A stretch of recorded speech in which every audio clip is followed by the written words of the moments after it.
points for the round. Wow, that was something else, guys. We don't see too many performances like that. It got out of control for a while there. I mean, I don't know that I've ever seen anything like it. Just one shot after another, just continuing to fall. He was in an unbelievable group. So it's J.J. Redick ready to go. J.J. Redick, a terrific shooter, shot over 40% from distance in his career at Duke. And in the NBA, that accuracy has continued for a player who has to be accounted for at all times. It's all about establishing the rhythm early on and then keeping it going throughout the run. Am I right, Steve? Oh, yeah, for sure. If you get off to a slow start in this competition, Clark, you're in big trouble because the clock starts to tick. You start to panic a little bit. You start to rush.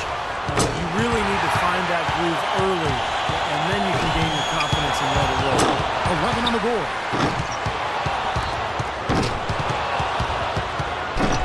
Only managed to sink one there. That's 4 misses in a row.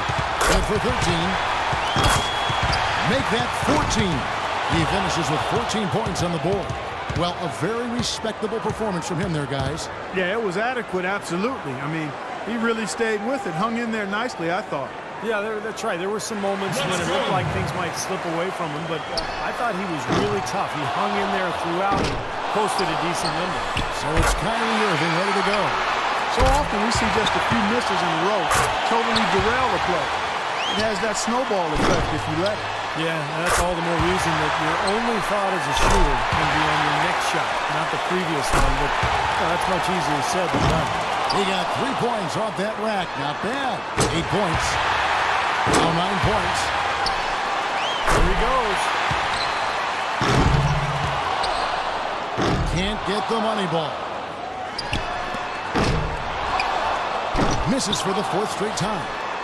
That's 5 in a row. He better get it together. 6 misses in a row. He can't get it going.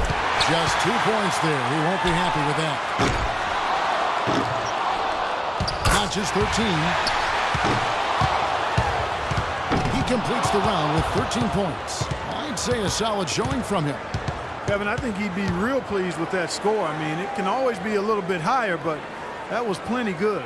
Yeah, I agree, Clark. He's probably happy with it, not ecstatic, but, you know, he did his job and put up a pretty good number. And here we go with Paul George. And he needs at least 13 here to avoid elimination. And he knows he can get this well within his abilities. He needs 8 points more. Now with 6. Respectable start here. He needs 6 more points. He's got 8. He's got 9. 4 more points to stay alive. Up to 10 now. 2 more to stay in it. Into the final rack. And that puts him in a second-place tie now. Finishing strong. He's in sole possession of second place. He averages 3 points a rack and finishes with 15.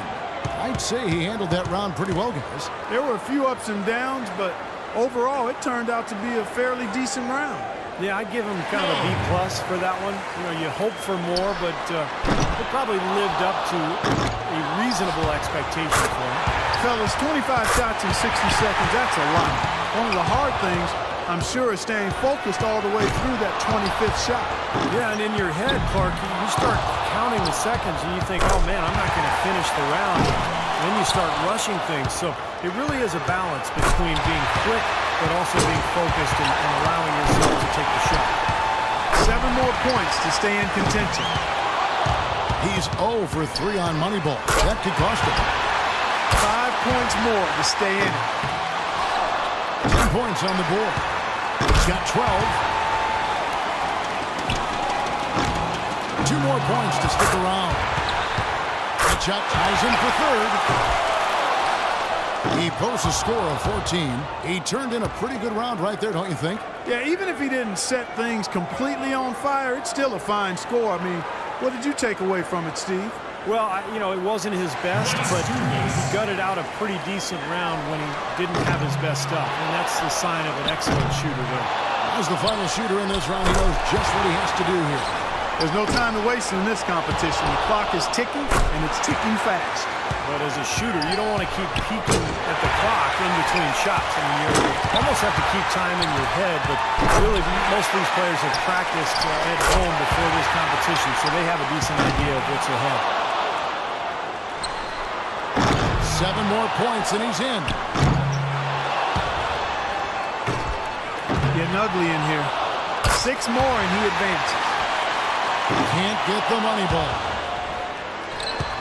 He's got 9.